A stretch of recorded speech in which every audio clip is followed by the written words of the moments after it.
भारत का इतिहास, जिसमें आज हम उदारवादी विचारधारा के बारे में देखेंगे।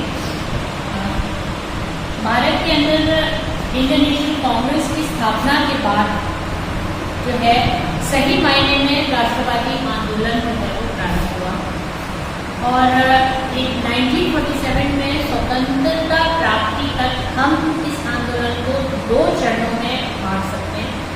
पहला चरण जो है वो 1885 से लेकर 1905 तक है, जिसको कि प्रथम चरण माना जाता है, और दूसरा चरण जो है वो 1906 से लेकर 1947 तक। प्रथम चरण जो है उसमें उदारवादियों का प्रभुत्व रहा।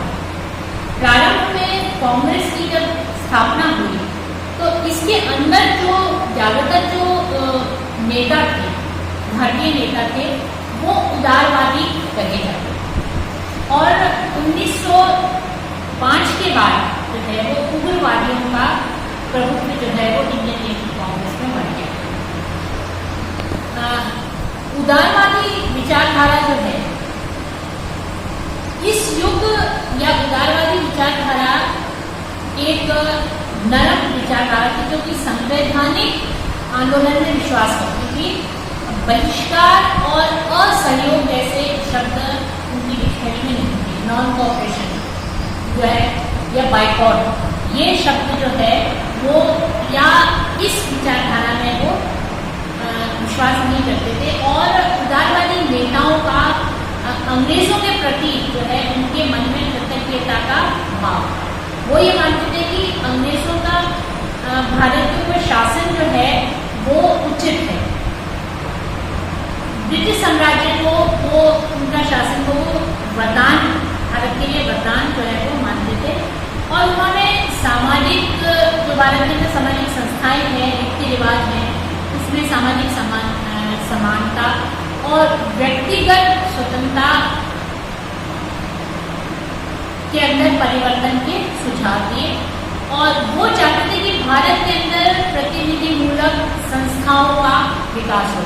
उन्होंने उदारवादी नेताओं ने कभी भी भारत में पूर्ण स्वतंत्रता की बात नहीं की। उन्होंने सिर्फ संवैधानिक आंदोलन की मांग की, जिसमें संवैधानिक आंदोलन का क्या मतलब था कि वो जो भी विरोध दर्ज कराते थे वो संविधान के अंदर होना चाहिए।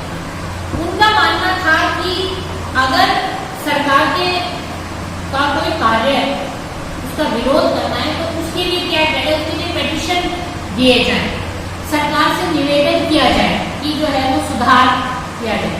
उसमें हिंसक तरीका जो है वो स्वीकार्य उदारवादियों को नहीं था।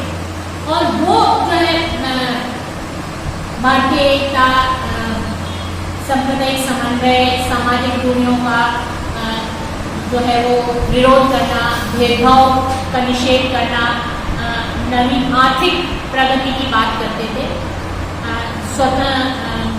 स्वतंत्रता के अधिकारों की बात करते थे, विधि के शासन की बात करते थे। लेकिन ये सब जो है वो ब्रिटिश सरकार को प्रसन्न रखते हुए किया जाता है। वो ये मानते थे वो जो अधिकार की बात करते थे वो अंग्रेजों की दयालुता और न्यायप्रियता में विश्वास रखते हुए जो है वो उसकी मांग करते थे। अब उदारवादी दल जो है उसके अंदर उसके प्रमुख जो विशेषता है वो क्या थी कि सबसे पहले वो भारत की एकता चाहते थे। वो भारतीयों में बोध कराना चाहते थे कि जो है वो भारत एक ही। उनका मानना था कि जब तक भारत के अंदर स्थानीय भावना का जोर रहेगा तब तक जो है वो भारत को एक सूत्र में नहीं बांधा जा सकता। तो पहला उनका उद्देश्य उदारवादियों का था कि भारत के अंदर जो है वो एकता की भावना विकसित करना। दूसरा इसकी विशेषता थी ब्रिटिश शासन के प्रति भक्ति भाव। ये लोग जो है हमेशा उदारवादी अंग्रेजों की तारीफ करते थे। ये कहा जाता था कि जो है वो अंग्रेज भारत में जब तक रहेंगे जब तक कि भारतीय स्वावलंबी नहीं हो सकते।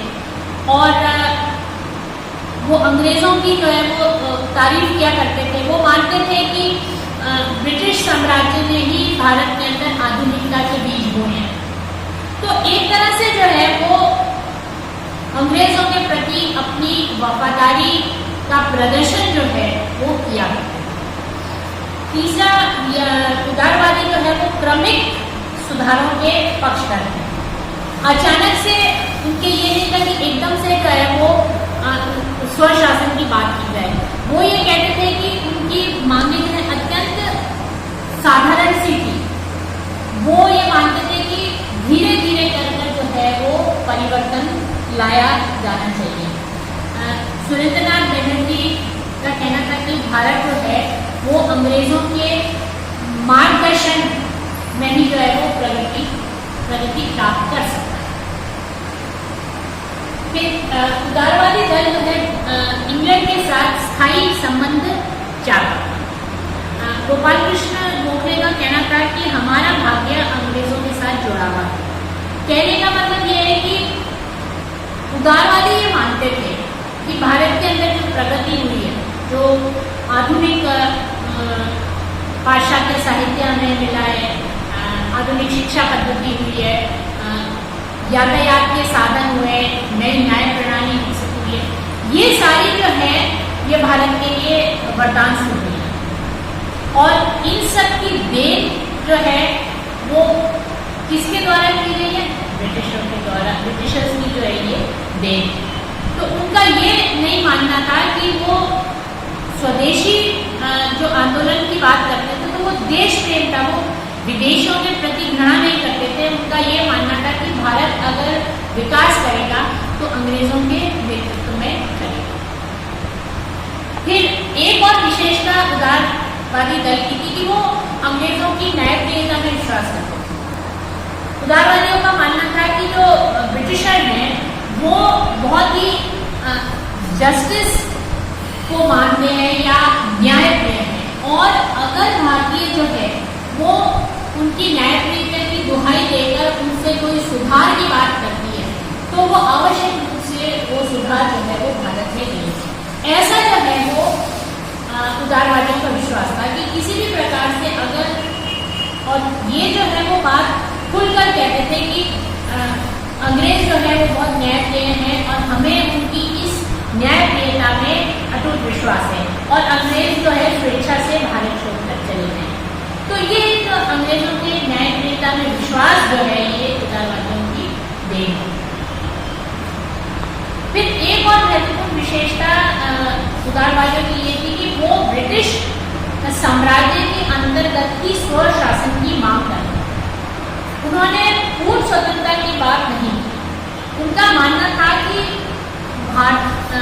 ब्रिटिश भारत में रहते हुए जो है क्रमशः सुधार कर धीरे धीरे कर भारत को सुशासन की ओर ले जा सकता।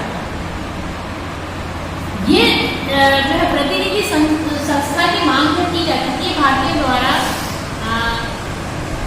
जो ज्ञान शिक्षा के माध्यम से अर्जित किया गया है, उसी संदर्भ में भारतीयों ने प्रतिनिधि संस्थाओं की मांग जो है वो अंग्रेजों के विरुद्ध रखी।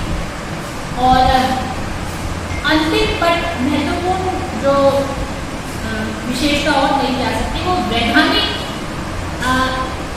उपायों में विश्वास। उदारवादी जो थे उनका अंग्रेजों की न्यायप्रियता में अटूट विश्वास था, और वो वैधानिक तरीके से अपना विरोध दर्ज कराना चाहते थे। उनका ये मानना था कि अगर वो उनकी मांगे जो हैं न्यायोचित हैं, यानी उदारवादियों की मांगे जो न्यायोचित हैं, तो सरकार को अगर पेटिशन दिया जाए, प्रतिनिधि मंडल जो है वो उनके पास जाए, और अगर वो प्रार्थना करते हैं तो अंग्रेज जो हैं वो उनकी बात को आवश्यक रूप से मानेंगे। और कुछ जो है वो उदारवादियों ने इस नीति को राजनीतिक भिक्षावृत्ति का नाम भी दिया है। भिक्षावृत्ति इसलिए क्योंकि उन्होंने सिर्फ जो है वो अंग्रेजों से बहुत ही विनम्र तरीके से अपनी मांगे रखी, क्योंकि उनका मानना था कि अंग्रेज जो है वो उनकी बात को जो है वो, चूंकि उनकी बात न्याय संगत है, तो अंग्रेज जो है वो उनकी बात को मानते हैं। धन्यवाद।